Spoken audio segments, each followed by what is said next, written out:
Hey everyone. So today we're going to be talking about the biggest issues in parent-teenager relationships and some of those issues that really get in the way of teenagers and parents getting along, of teenagers and parents communicating well, and really of parents being able to parent a teenager well. And just for definition's sake, when I say teenager, I mean individuals from 10, 11, 12 to about 18, 19, 20. So that real second decade of a child's life and a second decade of a parenting experience for those raising a teenager. So let's get into these issues that get in the way of parents and teenagers getting along. And hopefully by the end of this, you have some food for thought to think about as you work on your parenting relationship with your teenager. Or if you're a teenager, your relationship with your parent.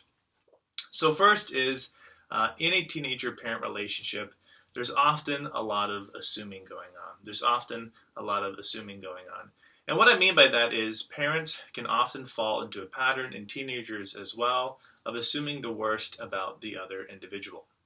Many times a dynamic between a parent and a teenager really becomes more like a guardianship or like a bad cop, good cop situation where whenever the teenager and the parent are talking or hanging out, it tends to be very much based on moral issues and not so much based on relational issues. And so, for instance, I've met a lot of parents who every time they talk to their kid, it's basically like, here's what you're doing wrong, here's what you need to work on, and the next time we talk, I'm just going to be following up on what you did wrong and what you need to work on.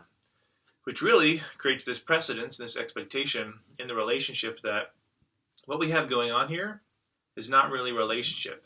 You're just more like a security guard, you're more like a guardian who's just making sure that I obey the rules and obey what I need to do. And then parents get really surprised when their teenagers say, listen, I can't really talk to you, I can't really open up to you. But if the parents really thought about it, they would realize, hey, every time my teenager tries to open up to me, I kind of react, I kind of get all moralistic, and I get very accusatory, and I just start taking out the spoon, rather than sitting down, empathetically listening, empathetically talking with my teenager.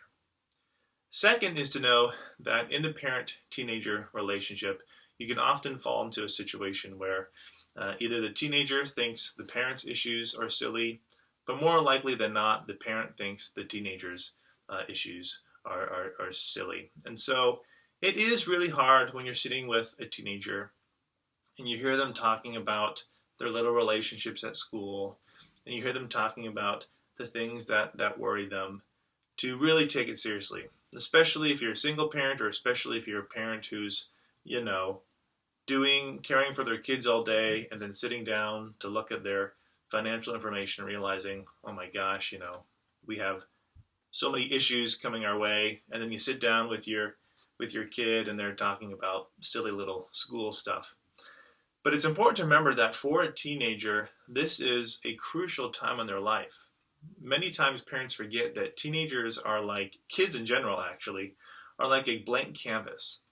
And for the first time in their life, they're getting pictures painted on that canvas. And those pictures are things like rules for how we interact, expectations for boys or girls that I want to date, dreams and aspirations, appropriate expectations for culture, motivating, why should I care? What purpose should I have in life? And what can often happen is that a parent misses the fact that a teenager is going through a learning experience, and so things are coming at them at 100 miles an hour, and they don't really know what to do with them, and they're feeling really overwhelmed by them. But oftentimes parents can kind of sit from their position and be like, I've already figured this all out. I realize this is all just pretty silly, and I already know what's worth paying attention to and what's not worth paying attention to. Can't you just get over it? Can't you just, move past it like I have?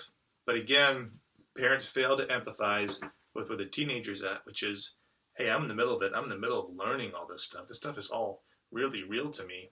And unfortunately, if parents don't take that seriously, if they don't see it, a teenager can grow up developing a lot of dysfunctions because they didn't get a chance to experience and go through what they needed to go through in order to kind of learn what they needed to learn, because there was a parent somewhere along the line kind of just saying, that's silly, I don't really have time for that, or just kind of assuming the worst. That's really dumb.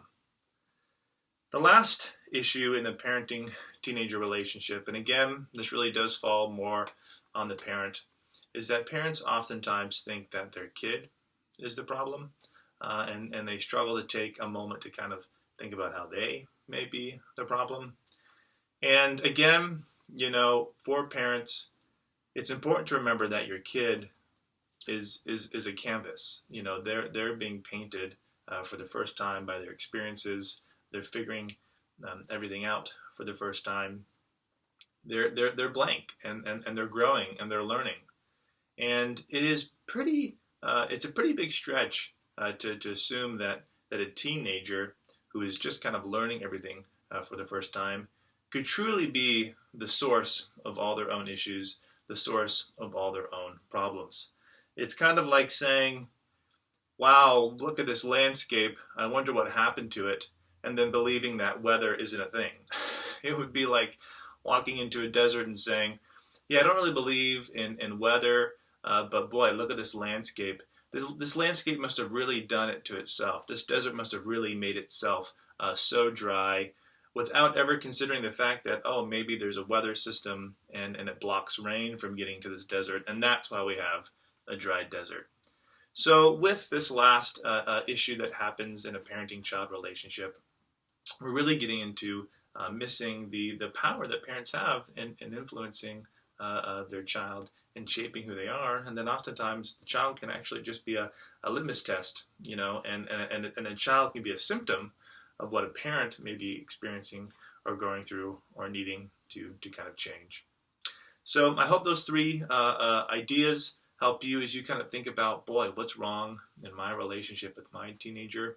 And again, these things really you could use a counselor to really work on these things. You could use a support group to really work on these things. These things can tend to be really hard to kind of work on your own.